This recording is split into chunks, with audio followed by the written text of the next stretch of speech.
Hey guys, Jim here with Creative Play and Podcast Network, and here we are again in August. It is now hashtag RPGaDay again for its 8th year. God, it's been so long. Again, we're joining in with all the other tabletop gamers out there to get creative and use the prompts now for RPGaDay 2021 to inspire you guys to all write, vlog, blog, draw cool pictures. This year they're asking for whatever you do. So we are going to go ahead and start out with the next day. All right, guys, here we go. Hi, this is Kelly, aka Trixie from Ragnarok and Roll, assigned to Ragnarok Story, and Tilda Wimblewick from D&D Journey of the 5th Edition. First off, I would just like to say thank you to everyone for listening to our varied adventures, as well as for rating us on iTunes and RPGpodcast.com. If you haven't rated us yet, we would greatly appreciate it if you could. And if you're looking for more ways to support our efforts, we are now on Patreon, a great site where you can help us continue making more podcasts, as well as some special surprises for our patrons. If you can, please look us up at www.patreon.com/cppn. Every little bit helps. And again, thank you for listening. Hey guys, Jim here with Creative Play and Podcast Network, and it is August the 16th. The word for the day is move, because you got to move it. You got to move it.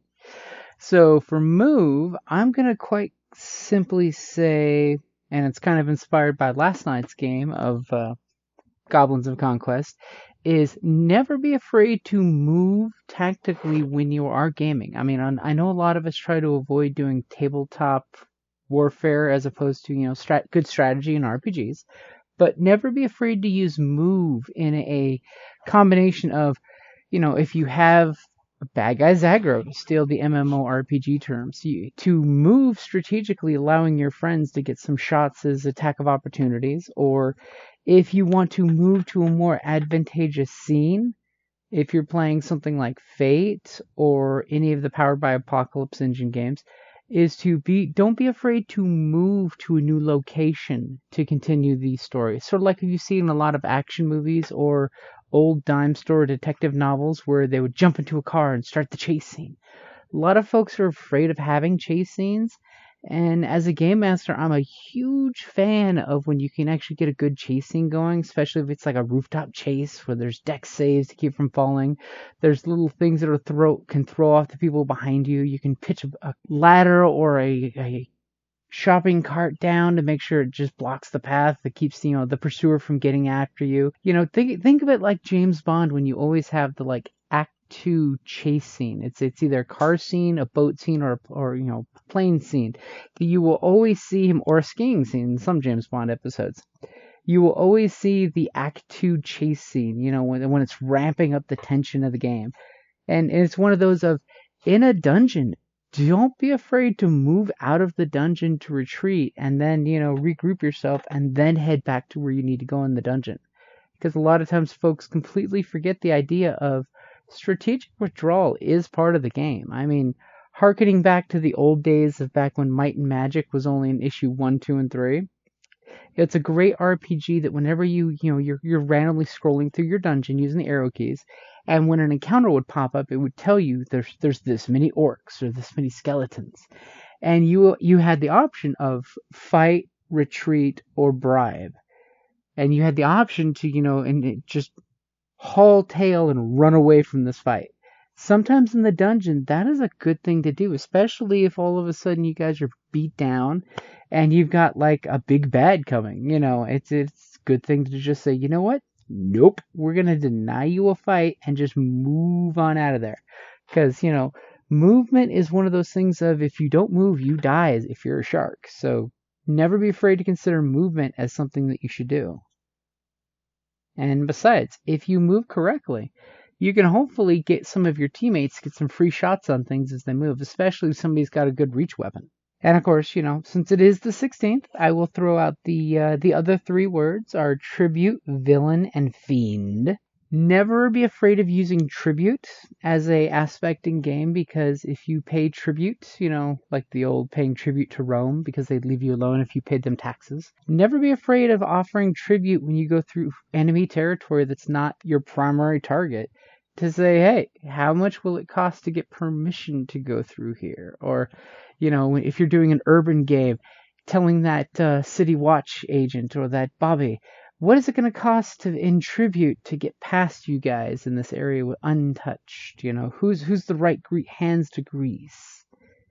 Then you have villain, which, I will throw out there for every GM, remember, along the lines of every anime villain is the hero of their own story. And that pretty much goes for all literature. That the villain is doing what he's doing or she's doing for a reason. Never be afraid to make sure that the players know after they've taken out that villain that here's why they were doing what they were doing.